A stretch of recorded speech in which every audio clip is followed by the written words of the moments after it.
आज 1 मई 2026 यानी कि अमेरिका के तरफ से ईरान को जो डेडलाइन मिला था वह आज का ही दिन था।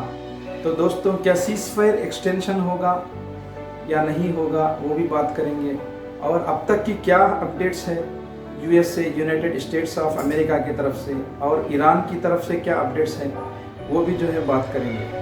तो दोस्तों, ईरान की तरफ से जो है एक बयान आ रहा है जिसके अंदर ईरान जो है कहते हैं कि यूएस से, यूनाइटेड स्टेट्स ऑफ अमेरिका ने जो ब्लॉक किया है स्ट्रेट ऑफ हार्मुज़ को, वो जो है अब बर्दाश्त के बाहर हो रहा है, ये ईरान कहता है।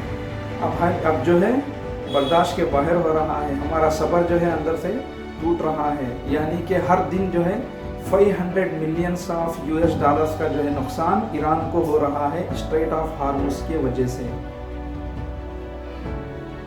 सिंगापुर के प्राइम मिनिस्टर लॉरेंस वोंग कहते हैं कि जो है स्ट्रेट ऑफ हार्मुज़ के ब्लॉकेज की वजह से सिंगापुर की इकोनॉमिक ग्रोथ में जो है बहुत फ़र्क आ गया है। जिस तरह जो बढ़ रही थी सिंगापुर की इकोनॉमी, वो जो है मुकम्मल जो है डाउन हो रही है। मैन्युफैक्चरिंग में, फूड्स में, गुड्स में, जिधर भी देखा जाए हर तरफ से जो है सिंगापुर को नुकसान हो रहा है। स्ट्रेट ऑफ हार्मुज़ की वजह से जो है पूरी दुनिया झुलस रही है, यानी कि पूरी दुनिया जो है इसकी तकलीफ़ उठा रही है, इससे जो है नुकसानात ले रही है। ये जो है अच्छे संकेत नहीं। यूएस से, यूनाइटेड स्टेट्स ऑफ अमेरिका की तरफ से जो ब्लॉकेज किया है स्ट्रेट ऑफ हार्मुज़ को, ये दुनिया के लिए जो है अच्छा कदम नहीं है। यूएसए ने जो उठाया है, पूरी दुनिया का जो है ग्लोबल जो एनर्जी, जो ताकत, जो गैस, जो ऑयल, जो पेट्रोलियम जो है पूरी दुनिया को जो जा रहा था 20 से लेकर 30% तक जो है यही रास्ते से होकर जा रहा था। मैं इंडिया की बात नहीं कर रहा हूँ, पूरी दुनिया को 20 से 30% तक जो है ग्लोबल एनर्जी की जो ताकतें मिल रही थी स्ट्रेट ऑफ हार्मुज़ से ही जो है गुजर कर जा रही थी जहाज़ें, जो कि आज मुकम्मल जो है बंद हो चुकी है अमेरिका की तरफ से। तो ईरान जो है कहता है कि हम खोलने के लिए तैयार हैं, लेकिन जो पाबंदियां हमारे ऊपर लगी है उसको जो है हम बर्दाश्त नहीं करेंगे। ये बर्दाश्त के बाहर हो चुका है, ये ईरान की तरफ से बयान आ रहा है। और जितने दिन जो है जो अमेरिका ने जो ब्लॉकेज किया है रास्ता, ये जो है अब हम बर्दाश्त नहीं करेंगे, अब इसका जो है हम एक्शन ले लेंगे। अगर ऐसा ही जो है अमेरिका की तरफ से जो ब्लॉकेज बरकरार रहा तो जो है हम एक्शन ले लेंगे।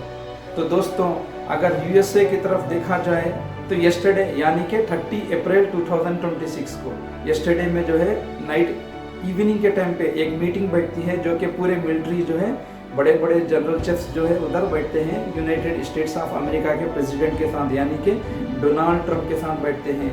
और मीटिंग में जो है क्या बात सामने आई है अभी तक जो है पूरा खुलकर नहीं आ गया है, उसका जो है मुकम्मल जो है वज़ाहिया नहीं मिला है अभी तक। लेकिन इतना तो ज़रूर हुआ है कि जो है अब अमेरिका सोचेगा, ये जो है ये अपडेट्स मिला है, अब अमेरिका सोचेगा कि जो है अब आगे बढ़ाई जाए जंग या जो है रोक दी जाए। लेकिन सिंगापुर के प्रेसिडेंट, सिंगापुर के प्राइम मिनिस्टर कहते हैं कि जंग जो है इतनी आसानी से रुकने वाली नहीं है, ये जंग जो है बहुत सामने जाएगी। और इस साल 2026 यानी कि 2026 में इकोनॉमिक ग्रोथ बहुत ज़्यादा जो है तेज़ी से जो है गिर रहा है, और भी जो है गिरेगा। और पूरी दुनिया को ऑयल का शॉर्टेज, पेट्रोलियम शॉर्टेज यानी कि पेट्रोल का शॉर्टेज, डीजल और गैस का शॉर्टेज होने वाला है। ये रिपोर्ट के मुताबिक मैं कह रहा हूँ। गैस का जो है, लिक्विफाइड नेचुरल गैस का जो है बहुत तेज़ी से जो है शॉर्टेज होने वाला है, और जो है बहुत दुनिया जो है पूरी दुनिया ये तकलीफ़ उठाने वाली है। ये जो है प्राइम मिनिस्टर ऑफ सिंगापुर के प्राइम मिनिस्टर लॉरेंस यांग कहते हैं कि जो है इतने नुकसान दुनिया देखेगी, अगर ये जंग आगे बढ़ेगी तो दुनिया इतने नुकसान देखेगी कि जिसकी हद नहीं, हर चीज़ से जो है शॉर्टेज हो जाएगा। ये जो है यूएस ने जो काम किया ये बिल्कुल ठीक नहीं और ये बर्दाश्त के काबिल नहीं, ये जो है प्राइम मिनिस्टर ऑफ सिंगापुर कहते हैं। तो दोस्तों, अमेरिका की जो है कल की जो मीटिंग यानी कि थर्सडे के इवनिंग जो मीटिंग चली है 30 अप्रैल 2026, जिसके अंदर जो है ये बात सामने आई है कि जो है अमेरिका अब जंग को जो है आगे बढ़ा सकता है, क्योंकि अब सीज़फायर एक्सटेंशन यानी कि सीज़फायर डेडलाइन हो चुका है। अब मैं जो है कोई सीज़फायर की तरफ जो है एक्सटेंशन के लिए मैं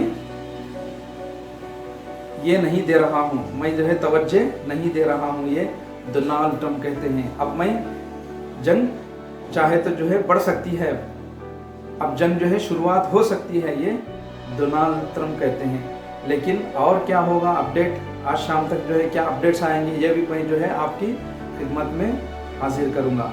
तो दोस्तों अब इस वक्त ऐसा क्रिटिकल मोमेंट बन गया है, जो इज़राइल जो अपनी कंट्री से ईरान पर हमला कर रहा था, जो इज़राइल अपनी कंट्री से ईरान पर हमला कर रहा था, जो डिस्टेंस था अब वो डिस्टेंस और भी कम हो चुका है। कैसा, अब इज़राइल की मिलिट्री यूनाइटेड अरब एमिरेट्स में काम कर रही है इस वक्त यूनाइटेड अरब एमिरेट्स में जो मिलिट्री जो एक्शंस चल रहे हैं वो पूरा इज़राइली मिलिट्री जो है काम कर रही है। अब ईरान पर जो अटैक होगा तो दूर से नहीं बल्कि और करीब से यानी कि बिल्कुल पड़ोस से ही जो है हो सकता है। ये पूरा जो है अंदर की माइंड प्लानिंग है, इसको जो है समझना चाहिए। इज़राइल की मिलिट्री इस वक्त यूनाइटेड अरब एमिरेट्स में वर्किंग कर रही है। इज़राइल का आयरन डोम डिफेंस सिस्टम इस वक्त यूनाइटेड अरब एमिरेट्स में आ चुका है। तो दोस्तों अब यूएस के प्रेसिडेंट डोनाल्ड ट्रंप कहते हैं कि अब हम जंग को जो है आगे बढ़ा सकते हैं, ऐसे वक्त में जिस वक्त इज़राइल की मिलिट्री यूनाइटेड अरब मुत्तहिदा अरब इमारत में है।